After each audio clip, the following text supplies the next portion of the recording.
Hello, my name is Nestor Ramos. Sensei Maccarone asked me to speak to you regarding my background, my feelings in regards to what's going on in the traditional martial arts.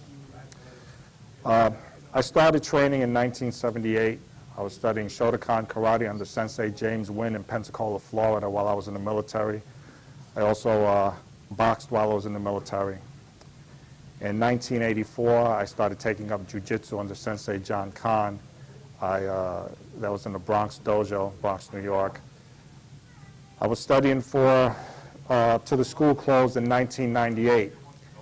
While I was in the dojo, I met Sensei Bonet, Charles Bonet. He's a Matsubayashi-Ryu stylist, and I was interested in studying karate style, but at the time I was really looking for something that was combat effective and something close to the jiu-jitsu in which I was studying.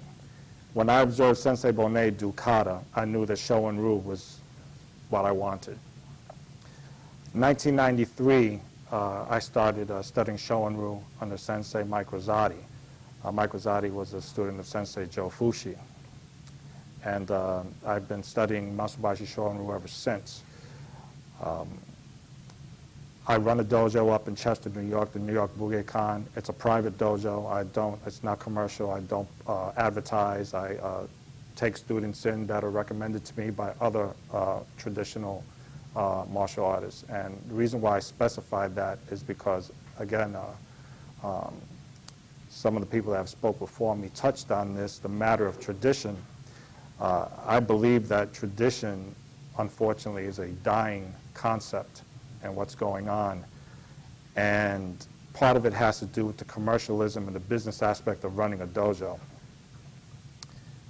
I believe that if you run a traditional dojo, you have to pay respect to those people who walked before you. Because if it wasn't for them, we wouldn't be here.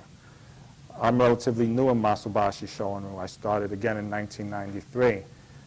But I met a lot of great people, trained with a lot of great people, and continue to train with a lot of great people.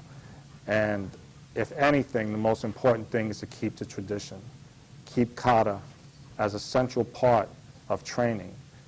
A lot of people frown upon kata. They say that kata is not combat effective, that it's just a dance.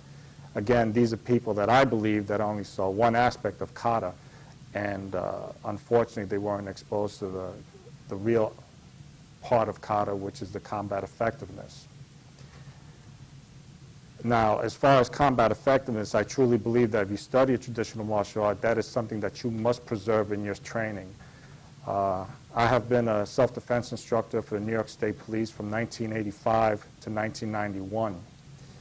And during my tenure with the State Police, which is now over 23 years, unfortunately, I had to use a lot of the techniques that I've learned in working the streets, which I have, and it really helped.